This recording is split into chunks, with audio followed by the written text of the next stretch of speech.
आज हम पढ़ेंगे घनाभ का क्षेत्रफल व आयतन ज्ञात करने का सूत्र किस प्रकार बनता है। Area and volume of cuboid. ये क्यूबाइड है, इस क्यूबाइड में 3 साइड होती है। 3D के अंदर दे रखा है। एक ये साइड कहलाती है लंब, इनको कहते हैं हम लेंथ। ये है हाइट, ऊंचाई को कहते हैं हम एच। और ये है चौड़ाई, जिसको कहते हैं हम ब्रीथ। अब इनसे हमें किस प्रकार इसका क्षेत्रफल का और आयतन का सूत्र बनता है।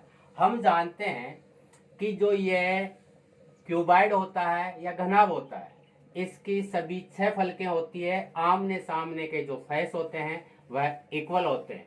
तो ये जो फेस होता है, प्रत्येक face is A and rectangle होता है। और रेक्टेंगल का एरिया कितना होता है? Area of rectangle. रेक्टेंगल का एरिया होता है लेंथ इंटू ब्रेथ। तो प्रत्येक का इसमें अभी इस फेस सामने वाले का फेस का निकालेंगे, फ्रंट फेस का, तो L into breadth, L into H हो जाएगा। तो पहले वाला जो फर्स्ट है ये हो जाएगा एल इंटू एच। ऊपर वाला जो है अप है उसका हो जाएगा एल इंटू बी। और साइड का जो फेस है उसका हो जाएगा एच इंटू बी। इन तीन का निकालने के बाद में हमें इनका ये 6 फेस होते हैं, 6 फेस को हम डबल कर लेंगे। तो पहले हम फ्रंट वाले का निकालेंगे, इसका होता है एल इंटू बी प्लस ऊपर वाले का फिर हो जाएगा B into H plus H into L. और यह 3 फेस का है, हमें 6 फेस का निकालना है, तो इसको 2 से मल्टीप्लाई कर देंगे।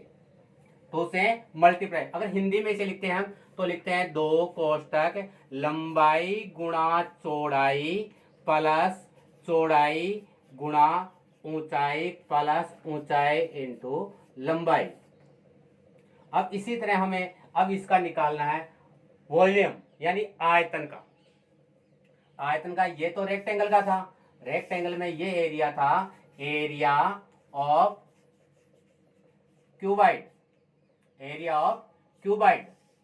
अब हमें इसका आयतन निकालना है वॉल्यूम, वॉल्यूम ऑफ क्यूबाइड। घनाभ का आयतन, घनाभ का आयतन।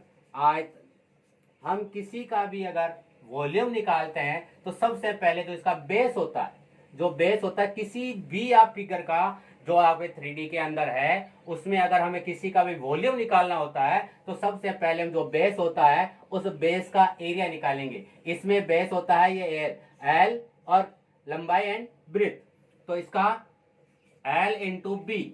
पहले हमने बेस का निकाल लिया, इसे कहते हैं हम area of base, area of base, length into breadth. आप किसी फिगर निकाल लो, सबसे पहले आपको बेस का एरिया निकालना है। बेस का एरिया निकालने के बाद में जब भी उसकी हाइट होती है उस हाइट से मल्टीप्लाई करते ही उसका वॉल्यूम निकल जाएगा। तो वॉल्यूम ऑफ क्यूबाइड का हो जाएगा ये एरिया ऑफ बेस है। किसी का भी एरिया ऑफ बेस निकालने के बाद में उसको हाइट से अगर मल्टीप्लाई करते हैं तो हम उसका वॉल्यूम निकालेंगे। तो वॉल्यूम का हो जाएगा वॉल्यूम,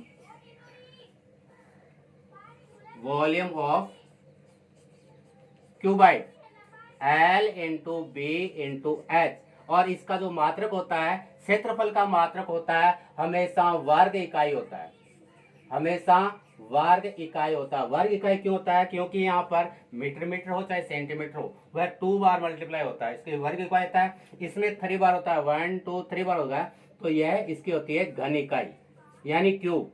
घन इकाई यानी क्यूब होता है, कोई भी हो, जैसे सेमी क्यूब हो जाएगा, ये क्यूब लगता है।